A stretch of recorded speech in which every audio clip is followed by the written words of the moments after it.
என்னுடைய ஃபாதர் கனடாவுல பெரிய drums player. அவர் வாசிக்க ஆரம்பிச்சாருன்னா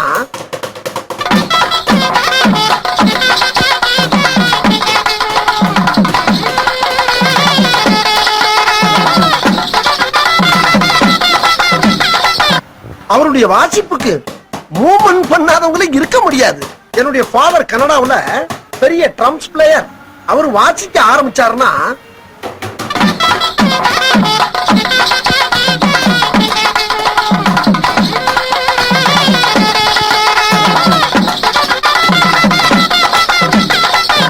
அவருடைய வாசிப்புக்கு மூவ்மெண்ட் பண்ணாதவங்களே இருக்க முடியாது. என்னுடைய ஃபாதர் கனடாவுல பெரிய ட்ரம்ஸ் பிளேயர். அவர் வாசிக்க ஆரம்பிச்சாருன்னா